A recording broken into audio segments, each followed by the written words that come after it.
Hey guys, welcome back for another video.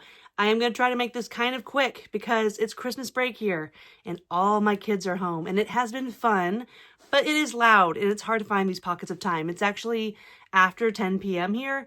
My kids are still awake. That's one of the fun things they don't tell you about having kids as they get older and as they become teens and tweens, they stay up late and they have friends over and they're all so loud, but it's so fun.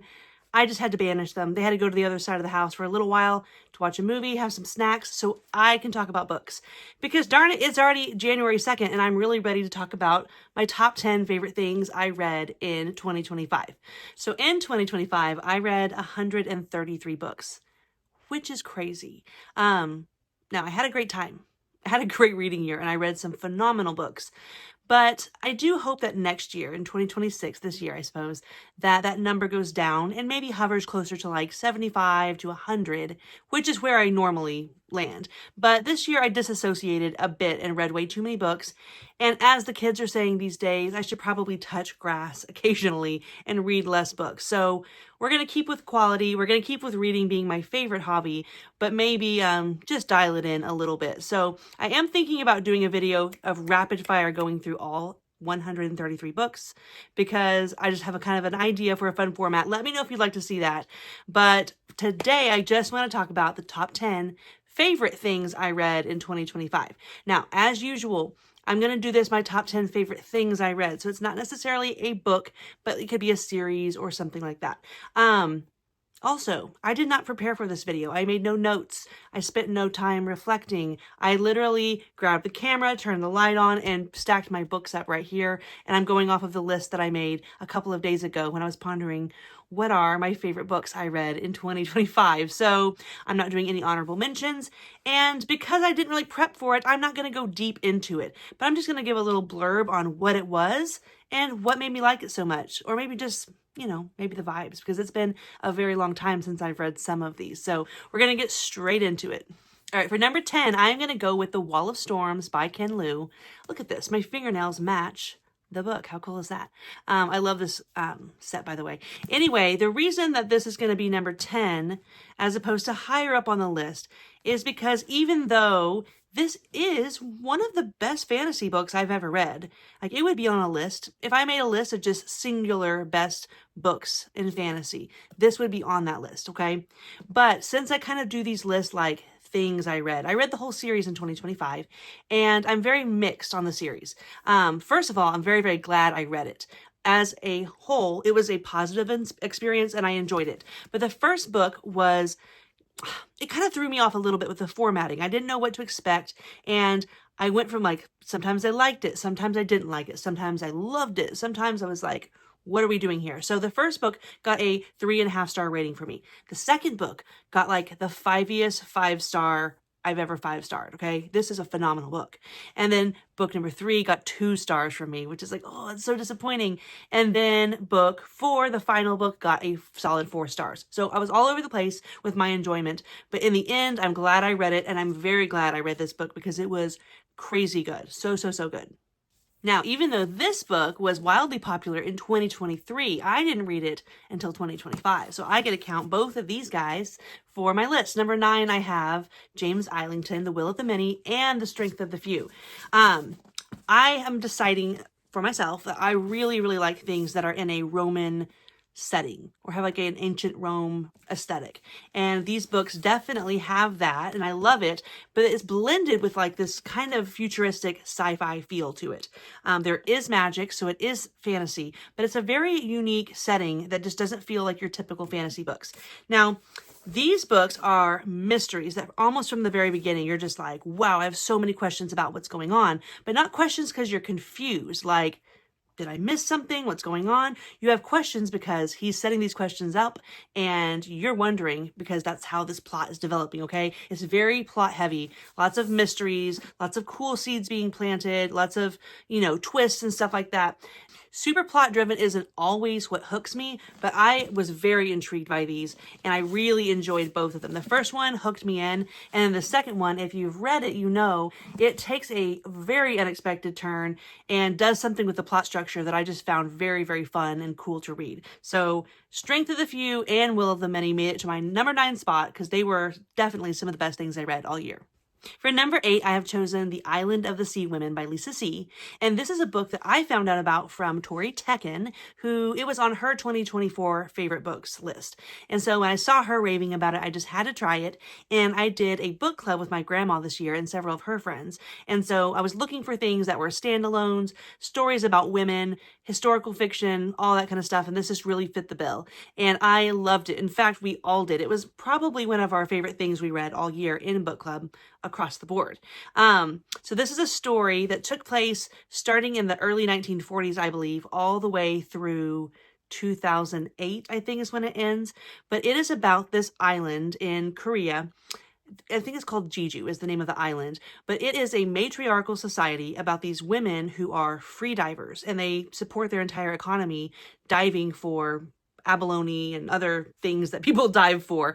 But it's a story about these two friends and their friendship. One of the girls is the daughter of a Japanese collaborator, and one of them is soon to be the matriarch of her family or clan or family group that does this diving. And it's, it's just so interesting because it's historical fiction. The person who wrote it, Lisa See, did an exhaustive amount of just really impressive research, getting to know the stories of the people from this island and doing just all her due diligence to bring us this really, really beautiful story. And it's heavy. It's not an easy read, but it's very, very gratifying and worth it. And just another awesome way that I was able to open my mind this year and see the world beyond me. It just was an incredible story, so I cannot recommend it enough. For number 7, this is the year that I read the Gale Song trilogy by Shauna Lawless, and I loved this. I loved all 3 books, but I just this last month finished the final book of the trilogy, and it was just so good. So she has really hit the nail on the head when it comes to blending historical fiction and fantasy, which is something a lot of authors do, a lot of authors I love, but a lot of times it's so light on the fantasy elements, so light on the magic. And she is able to take Irish history blended with Irish folklore and with her own blend of just beautiful, awesome creativity, made this awesome story that has enough fantasy to really scratch the itch for us fantasy lovers, but it brings in real Irish history as well. The audiobooks were awesome. The narrators were so good. And the story was just gripping. I absolutely loved all the characters. It really just turned out to be a very Madison coded series. Everything about what I like is wrapped up in this trilogy. So please check it out. I really, really loved it. For number 6, this is one of my biggest surprises of the year. Pleasant surprise out of nowhere. The month was October, and I didn't have any spooky reads picked out. And out of nowhere, a friend from Discord, shout out to Jay Derry, he mentioned the Pine Deep trilogy by Jonathan Mayberry. And I did not know anything about it. In fact, I didn't even know it was a trilogy to start with. I thought it was a standalone, just because in my experience, horror books typically are standalones. So he mentioned that he was going to read it. I did a quick, Google search, read a little synopsis, and thought that sounds pretty good. And then I checked my library audiobook app, and it was available right away. Again, didn't know it was a trilogy. I looked and saw that it wasn't too long, and I was like, what the heck? I'll read that too. So I start this book with 0 expectations, and it was so good. But I mentioned that it's a trilogy, and it is the type of trilogy that you have to read all 3. It's not going to tie up any arcs. It's not going to leave you with any satisfaction. If you're going to read these, please, in your mind, just treat them like one big book in 3 volumes. I'm really glad that I didn't read them completely back to back. I may have slotted some lighter stuff in between, but I did read them very closely together, and I have no regrets. They were so good. Okay, it's horror, but there's fantasy elements. It's so scary, but the story is so good that it keeps you sucked in. Here's what I appreciated the most about it. There is a monster, okay? This is a horror book with a monster. But you don't even know what the monster truly is until you're 2/3 of the way through. But it doesn't just jerk you along either. It's scary the whole time. The human bad guys are just as terrifying as the monster. The magic, the wrongness of the town, it also is very terrifying. but he does kind of that Stephen King thing where it's a big story with a big cast, but you get very, very attached to each of them, and the town itself begins to feel like a central character. So I loved these books. I don't really remember the name of all three of them. Just know that it's the Pine Deep Trilogy, it's by Jonathan Mayberry, and it's very good. Number 5 was one of my most anticipated new releases for 2025, and it did not let me down. It is The Devils by Joe Abercrombie, and this book just gave me exactly what I was hoping for. It was everything I want out of a Joe Abercrombie book. I don't know what else to say because it feels like the bookish community is somewhat torn on how much they enjoyed this or how much they appreciated what they ended up getting. I was just perfectly pleased. It's exactly what I want when I read Joe Abercrombie. He delivered, and it was so fun for me from page 1 to page end. I loved it. So thank you, Joe, for giving us something new in 2025, and I can't wait for more. I didn't read as many classics in 2025 as I was hoping to, but I did knock a big one off of my bucket list that I've been wanting to read for many, many years now, and it is East of Eden by John Steinbeck. Like, what can I say about this book? I absolutely loved it. I'm finding that I really, really appreciate and enjoy a sprawling family epic. And this reminded me of many books that I already love, but also provided me with a very unique story that I think about all the time still to this day, and I think will stick with me for the rest of my life. I can't wait to reread it someday and, just recommend it to people. It seems like most people who have already read this, but I hope that like my kids read it and it's just something that I can experience throughout my life by chatting with it, or chatting with other people about it. And like I said, just rereading it because I was probably only 50 pages in when I was like, I get it. This is special. This is why it's famous. This is why it's beloved. And this is why I already know it's going to work for me and I'll be back for more. I'm so excited to talk about number 3. This is another one that came out of nowhere. This book series was not on my radar. I didn't even know it really existed. I had no plans of reading this, but I am a sucker for a buddy read, and I get the FOMO. And my friends Lucas and Brent were reading this, and I thought, why not? I don't have any major plans right now. Sounds pretty good. I'll hop on. It is The Passage by Justin Cronin, and I'm talking about the whole trilogy here. I loved this. Okay, so it does start out, and it gives the vibes of Swan Song or The Stand. It's a sprawling epic that is post-apocalyptic. Now, what this book does so differently is it gets way more into the aftermath. So it sets up all these different storylines and it sets up this major, world-ending disaster.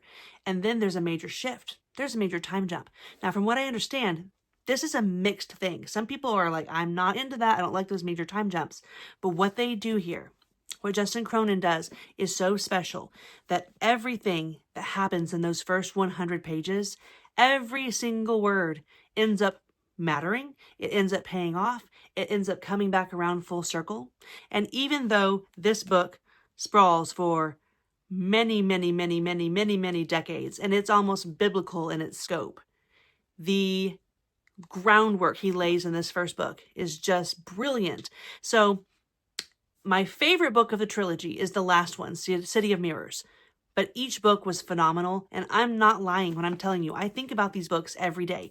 Just the writing in itself sometimes would just stop me in my tracks. Just so good. The character work in these books is absolutely unforgettable. The world building, even though it technically does take place in the United States of America in pretty modern times, the world building in this book somehow is just unforgettable. And the story itself and how delicately everything is woven, how mindful it's crafted, it was just so impactful for me. And I'm not joking when I say I think about it all the time still. So definitely read this trilogy. It's just so good. For number 2, I have chosen A Song for Arbonne by Guy Gavriel Kay. Now, I mentioned in a recent video that I have become a Guy Gavriel Kay super fan, and this book just seals the deal. It was just excellent. So this is a book about 2 cities, and they couldn't be more different. One city is a city of poets and love and troubadours, and one city is a city of war and cold stone and buttresses and mercenaries, okay? And the whole story is about that blurred line between love and hate. And it just encapsulates everything I love about Guy Gavriel Kay. You trust the reader with nuance, yet leaves no stone unturned. This, in my opinion, is what I consider to be a perfect standalone, because he manages to make the story feel well-rounded and big and all-encompassing, yet still so tidy. One thing I can never get over when it comes to Guy Gavriel Kay is how he can do more with 500 pages than most authors can do in 2,000 pages worth of a trilogy. So I'm constantly impressed by him. I loved this book. I thought it was beautiful and romantic, but also has some incredible action scenes. He always does festivals and races and duels and action scenes in general so well that you think that would be the highlight of the book. But also he does quiet moments and monologues and just subtle moments between characters so well that those are also the highlights of the book. So this one has just a touch of magic, and it does kind of reflect real history, but it just, when you're reading them, you're not really focusing on that stuff because you're just so entranced in what's happening in that moment. I love Guy Gavriel Kay, and this book just swept me away. For the final book on my list, and the number one best and most favorite thing I read all year, it was no contest, and it will be no surprise, but it is, of course, Shadows Upon Time by Christopher Ruocchio. I've been waiting so long for the conclusion to this series, and it did not let me down. Now, it was hard to read. There was stuff in here that happened that just, I was like, I can't take it anymore. The highs, the lows, I can't get too much into it because this is book 7 of, a very dense and sprawling sci-fi series, but Hadrian's journey came to an end in this book. And in book 1, he tells you how it's going to end. He tells you what he's done. He tells you what his fate is. But it still managed to take my breath away how we got there. Some people will say that takes something away, but it's not a spoiler. You have to understand that the nuance is what happens in between. And this journey was just, it changed me. And I think that I did a reread, and I think reading those books back to back, I did one a month up until this guy right here, having the whole story so fresh in my head just made the experience that much better. And I was just so pleased. And like I said, I took my time reading this. I think I took 20 days to read it. Maybe not quite, but I really took my time reading it because I just didn't want it to end. And every page I just thought was exactly what I needed. It wasn't always what I wanted, but I trusted Ruocchio, and just, damn, like, what a book, what an experience, what a story. What can I say? The man is incredible. It's been really, really exciting to watch Christopher Ruocchio's journey, kind of side by side with him for many, many books now. It's been a pleasure. It's been an honor. And he really he gave us a good one, you guys. So that's the end of my journey with Hadrian as of now. But we always have rereads, and who knows what's going to be coming next. But I just absolutely loved it. So that is my number one book and my number one thing I read all year. The most enjoyable thing I read all year probably was my Sun Eater reread. There's just something about reading it the first time. You're just taking it in. You're thinking, I did not see that coming. This is not going where I thought it was going to go. This is not the type of story I thought I was starting. It's so much different. It's so much better. And you're the whole time going, you're figuring it out along the journey like you're supposed to. But the second time through, you have this whole new perspective, and you're able to pick up on just really how brilliant this was all plotted out from the beginning. And it's a beautiful story, and it's just one of my favorite things ever. So I was just so excited to finally get to the end. And now I'm thinking, when will my next reread start? So those are my top 10 favorite things I read in 2025. Like I said, I think I'll come back and do a bigger recap video. Rapid fire, yes, no, maybe, of all 133 books I read all year. And then maybe go through my book of the month for each month, because I went basically the entire year without making videos. So I thought it might be kind of fun to rapid fire recap those and then name off my book of the month each month, which will be different than this list, this top 10 list, because I was looking at it thinking, well, maybe I'll just go through my book of the month each month. But some of these books, I read 2 or 3 of my favorite books in 1 month. So my top 10 is very different than my book of the month list of 12. So anyway, I think I'm going to come back with that next week. In the meantime, can't wait to hear from you guys in the comments. Did you guys read any of these also in 2025 or before? What did you think? And are there any in here you have more questions about? Because like I said, I did not really do notes or anything this time. I didn't refresh my memory. I didn't prepare a little review of each one.